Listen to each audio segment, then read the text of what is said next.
La suite des mini-aventures de Beijing qui, rappelez-vous, a été convaincu par sa femme Chiffon de partir à l'aventure pour retrouver Lola, sa sœur. Beijing, en grand gentleman, s'est immédiatement mis en quête de cette nouvelle aventure. On verra dans les prochains chapitres où tout ça va le mener. Le chapitre commence avec Yukimaru qui apprend à Zoro que les ennuis ont commencé quand Shusui, le trésor de Wano, a été volé et a quitté le pays. C'est ce qui a provoqué la chute de Wano et d'autres provinces selon lui, en provoquant la colère du dieu des sabres. Et le personnage qu'on connaît sous ce surnom n'est autre que Ryuma, l'épéiste légendaire de Wano. Après 20 ans d'aventure, on en revient encore à Ryuma qui, je vous le rappelle, fait partie des tout premiers personnages créés par Oda puisque ses origines remontent à Monsters, un one-shot publié en 1994, soit 3 ans avant la publication de One Piece. On peut y voir la fameuse scène où il tue le dragon et qui est aujourd'hui une légende dans l'univers de One Piece. Je vous laisse imaginer l'importance de ce personnage pour Oda pour qu'il continue de le développer en 2019.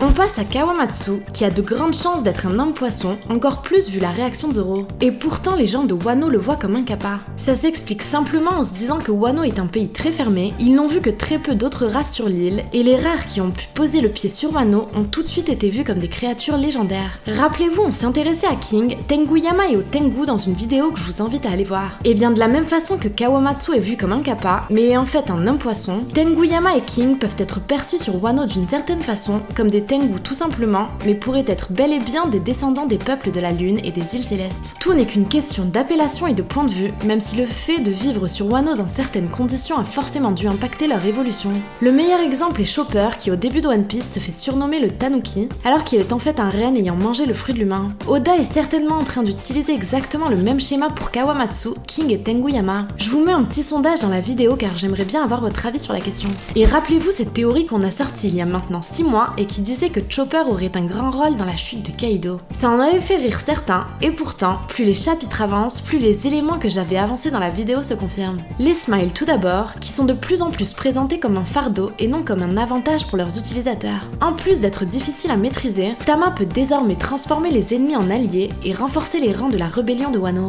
Comme je vous le disais dans la théorie, je suis quasi persuadée que les smiles seront des alliés en fin d'arc et que Chopper trouverait un moyen de les séparer de leurs animaux pour leur rendre leur forme humaine. De plus, Oda insiste désormais sur la gratitude qu'éprouvent les prisonniers envers Chopper, et c'est je pense un avant-goût de la place très importante qu'il aura dans cet arc. Et enfin, faisons rapidement le point des détails importants de ce chapitre. Kinemon va établir une base à Amigasa, et ce n'est certainement pas par hasard. Je vous rappelle qu'elle est sur la côte sud de Wano, et permet non seulement de rejoindre Onigashima, mais aussi de sécuriser le fleuve par lequel passeront certainement les navires de Franky. Et autre point important pour la rébellion, le surplus d'armes à feu, qui est dû à Kaido qui les échangeait à Doflamingo contre des fruits du démon artificiel. La réunion entre Gyukimaru, Zoro, Hiyori et Kawamatsu marque certainement la fin de la pénurie d'armes, puisque Gyukimaru en aurait volé et stocké des centaines à tous ceux qui traversaient le pont. Voilà pour mes réactions à chaud du chapitre 952. Si vous avez apprécié, n'oubliez pas de vous abonner et d'activer les notifications car on sort plusieurs vidéos par semaine qu'il ne faut pas manquer. Quant à moi, je vous donne rendez-vous très vite pour de nouvelles aventures, et d'ici là, portez-vous bien.